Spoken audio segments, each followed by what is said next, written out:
Welcome to Daily Disney Dose, your one-stop podcast for all things Disney. I'm your host, Oliver, here to bring you the latest updates, stories, and insights from the world of Disney. Whether you're a lifelong fan or just beginning your magical journey, we've got something special for you. From park news and movie updates to behind-the-scenes stories and exclusive interviews, we cover it all. So sit back, relax, and buckle up for an engaging and fun ride as we dive into today's news. Disneyland and other Southern California theme parks are seeing attendance levels rebound to nearly pre-pandemic numbers. In 2023, Disneyland in Anaheim attracted over 17.2 million visitors, second only to the Magic Kingdom in Walt Disney World. This is a significant increase, considering that Disneyland saw a 2% uptick in attendance compared to the previous year. Even though these figures are impressive, it's interesting to note that Disneyland is still shy of its 2019 numbers.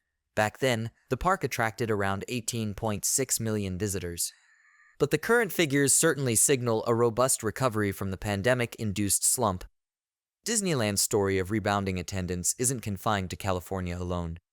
Worldwide, Disney's theme parks saw massive foot traffic, drawing in over 142 million visitors last year. This vast number makes Disney the top player globally, with Disneyland itself ranking number 2 in the world, only behind the Magic Kingdom in Florida. In more local news, Disney California Adventure's attendance also saw a spike, reaching 10 million visitors in 2023, a 10% increase year over year. This is super exciting as it aligns perfectly with Disneyland's upward trajectory, indicating an overall positive trend for Disney's park operations in California. So, what's next for Disneyland? Expect continued innovations and new attractions. Disneyland has plans to introduce new themed lands, like an Avatar-themed area and the first ever Coco-themed ride in Disney California Adventure. With these developments, the future looks incredibly bright for Disneyland and other Southern California parks. It's safe to say that the magic is back, and it's only getting stronger. A federal judge has thrown a big wrench into the plans of some media giants. Warner Bros. Discovery, Disney, and Fox were gearing up to launch Venu Sports, a new joint sports streaming venture, but those plans are now on hold. On Friday, the judge temporarily blocked the launch of Venu Sports in response to a request from Fubo, a rival sports streaming service. Fubo sought a preliminary injunction, arguing that this new venture would substantially lessen competition and restrain trade in the sports streaming market. Judge Margaret Garnett agreed with Fubo's arguments, stating in her preliminary injunction order that Fubo is likely to succeed on its claims. In simpler terms, the court believes that Fubo made a valid point that this joint venture could create an unfair advantage by bundling a vast array of sports content, effectively sidelining smaller competitors like Fubo. This ruling comes just weeks before the NFL season kicks off, adding another layer of drama to the sports streaming arena. In response, Disney, Fox, and Warner Bros. Discovery aren't backing down. They issued a joint statement indicating their intention to appeal the ruling. The companies stand by their belief that the Fubo's arguments are flawed and that Venu Sports was designed to be a pro-competitive option, aimed at enhancing consumer choice by providing sports content to a segment of viewers currently underserved by existing services. Venu Sports, which was set to cost $42.99 per month, aimed to offer cord cutters a treasure trove of sporting events from across the portfolios of all three media companies. We're talking NFL, NBA, MLB, NHL, tennis, soccer, golf, NASCAR races, and UFC matches. A package like that would indeed make waves in the sports streaming market. Interestingly, Fubo's stock spiked more than 17% following the news of the court ruling. For Fubo CEO David Gandler, this decision is a win not just for his company, but also for consumers. He believes it will help ensure a more competitive marketplace with diverse sports streaming options. The case is a significant moment in an industry already navigating the turbulent shift from traditional cable bundles to digital streaming platforms. Media executives, like Disney's Bob Iger and Warner Bros. Discovery's David Zaslav, have been vocal about their efforts to streamline options for consumers while retaining subscribers. Though this particular venture has hit a speed bump, these companies remain focused on evolving their strategies in a rapidly changing media landscape. While Venu Sports is on pause, the legal saga is far from over. A court date for the antitrust lawsuit hasn't been set yet, So stay tuned as this compelling drama continues to unfold. A recent lawsuit filed against Disney brings to light a sobering reminder for consumers. Always read the fine print.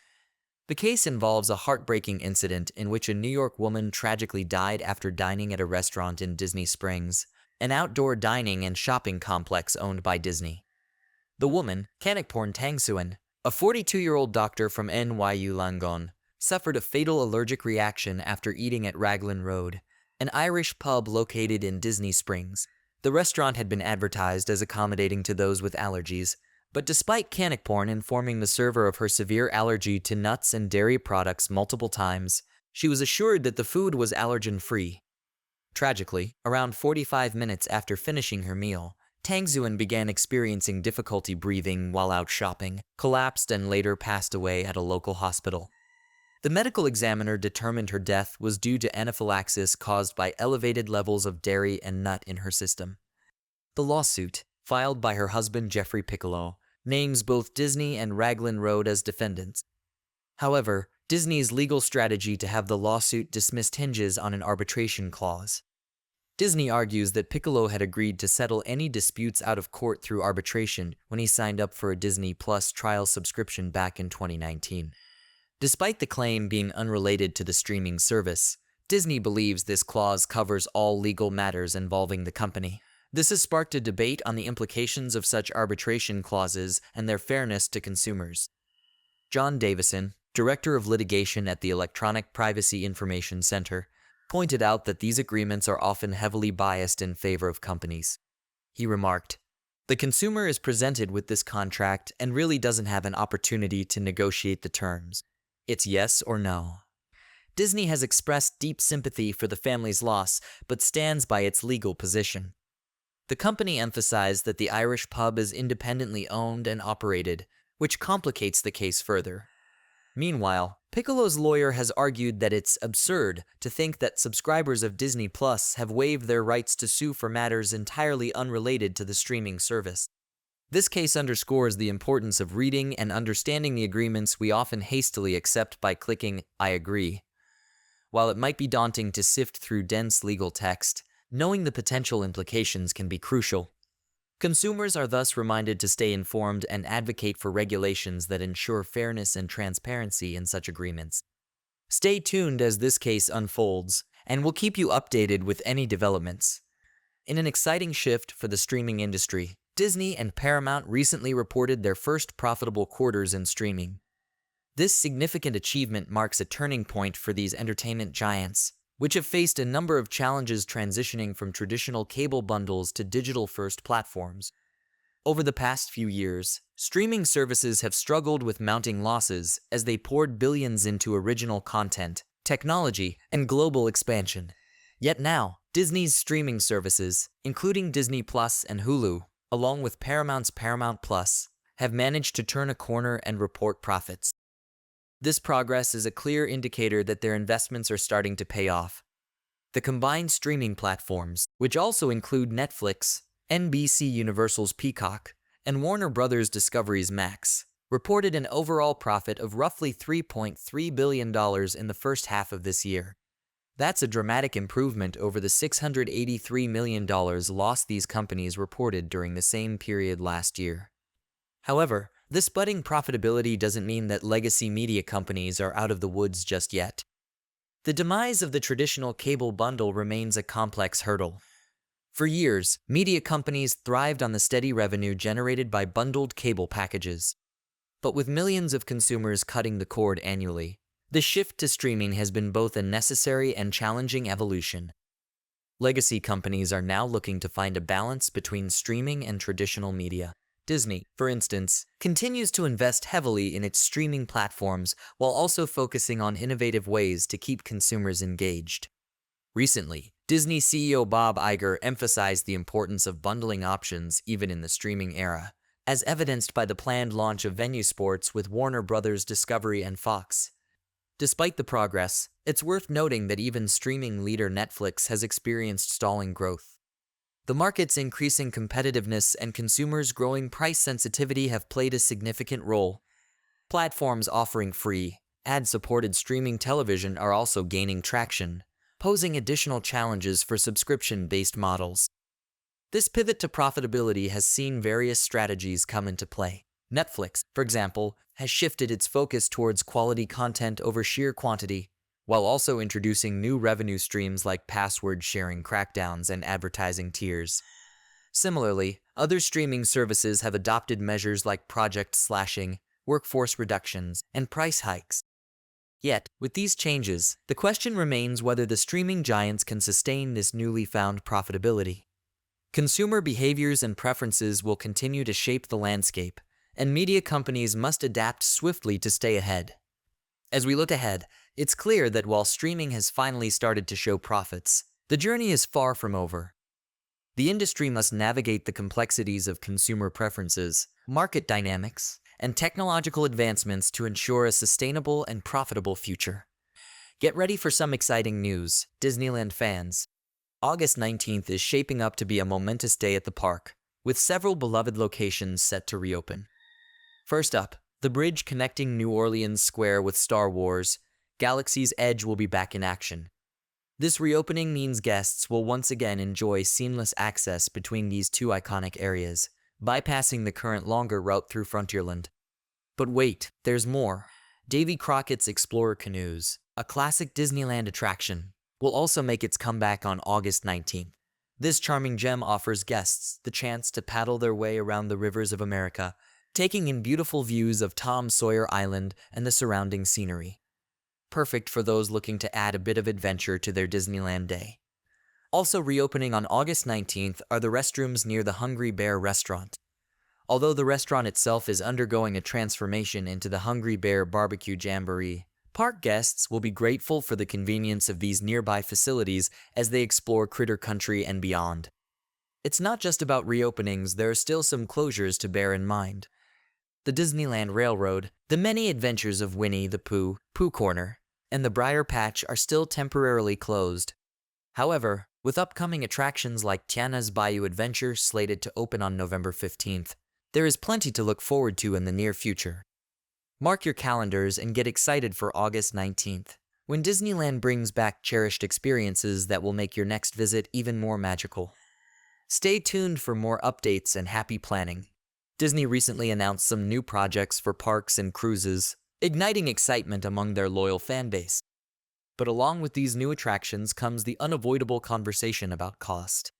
Disney's theme park prices have been a hot topic for years, and recent hikes combined with global economic challenges are making it tough for many families to afford these magical experiences. According to Disney's latest earnings report, domestic parks did not perform as expected as more visitors tighten their belts. Indeed, Disney CFO Hugh Johnston mentioned that they could see similar trends for a couple of quarters still. This raises the question, how will Disney keep guests coming through the gates? Josh D'Amaro, the chairperson of Walt Disney Parks and Resorts, addressed these concerns. He emphasized that Disney is committed to providing a wide range of pricing options and flexibility.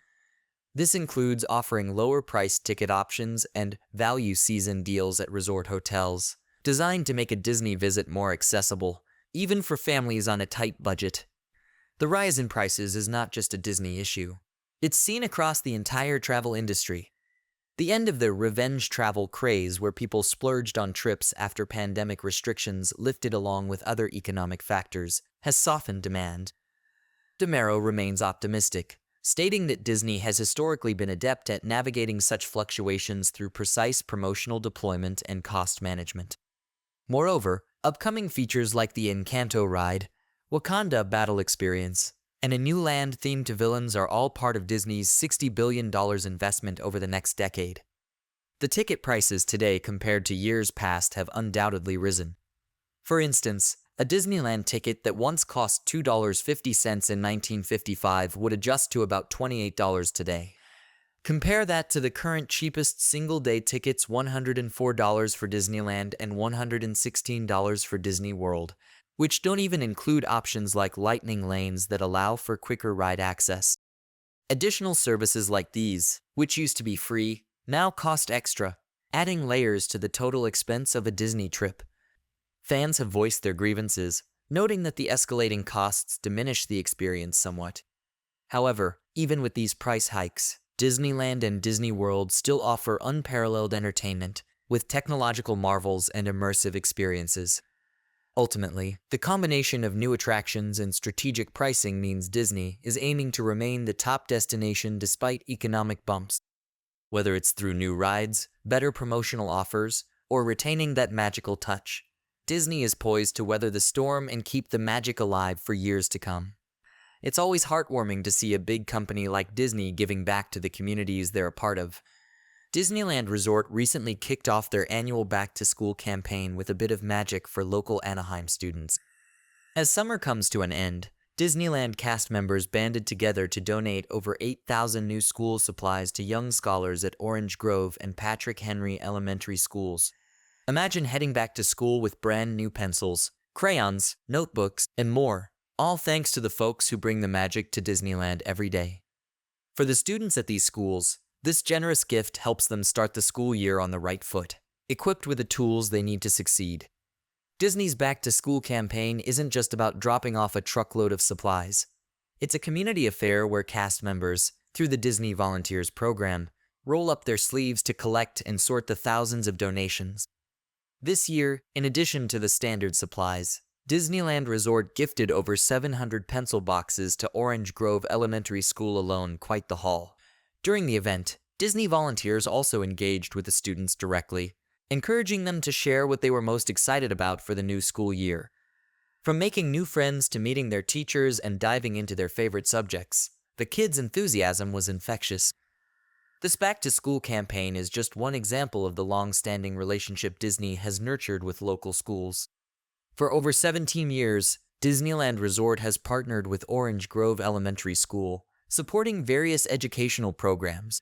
This includes the Ola Readers Program, an annual initiative designed to foster a love of reading through storytime sessions, career days, and cultural celebrations like Cinco de Mayo, all hosted by Disney volunteers.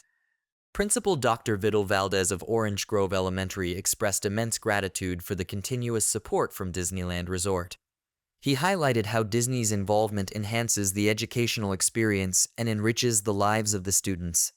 It's also worth noting that Disney volunteers recently celebrated 40 years of community service, not just in Anaheim but globally. Since its inception in 1983, this dedicated group of Disneyland Resort employees has accumulated over 13 million hours of volunteer service. Their efforts underscore Disney's commitment to being more than just an entertainment company. They are a vital part of the communities they serve. So, the next time you enjoy a day at Disneyland, remember that the magic extends well beyond the park's gates. Through initiatives like the Back to School campaign, Disney continues to make a tangible difference in the lives of countless children, supporting their education and spreading a little extra pixie dust around Anaheim and beyond. Marvel Studios' Deadpool and Wolverine has been smashing records and taking names, officially becoming the highest-grossing R-rated film of all time. That's right, folks, this action-packed buddy film has raked in a jaw, dropping $1.086 billion in just 23 days, making cinematic history. Now, let's talk about how this dynamic duo managed to pull off such an incredible feat. Ryan Reynolds' irreverent, wisecracking Deadpool teamed up with Hugh Jackman's iconic and ever-brooding Wolverine, bringing a perfect blend of humor and grit. The chemistry between these two characters has resonated deeply with audiences worldwide, proving that when it comes to superhero pairings, opposites really do attract. The film's phenomenal success adds yet another trophy to Disney and Marvel Studios' already crowded shelf. With Deadpool and Wolverine, Disney now holds the titles for the top 2 movies of the year, back-to-back billion-dollar hits, and remains the reigning champion of the box office. And let's not forget, Disney is now home to more than half of the 55 films that have ever grossed $1 billion globally. The movie kicked off its theatrical run with a bang, breaking the record for the highest-grossing global opening for an R-rated film with a staggering $444 million. This triumph surpassed the previous record set by none other than Deadpool back in 2016. Clearly, the merc with a mouth knows how to make an entrance. Critics and fans alike have been raving about Deadpool and Wolverine. Looks like letting Deadpool be Deadpool, even under Disney's banner, was the masterstroke we all hoped it would be. But the magic doesn't stop at the theater.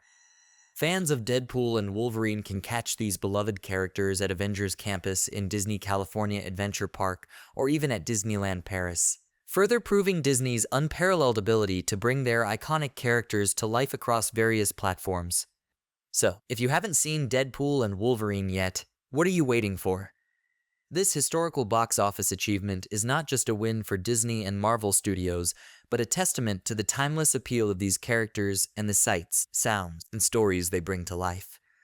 Here's to more record-breaking adventures in the Marvel Cinematic Universe. Thanks for tuning in to this episode of Daily Disney Dose. I hope you enjoyed today's stories as much as I enjoyed bringing them to you. Don't forget to subscribe for more updates and leave a comment with your thoughts. Until next time, have a magical day.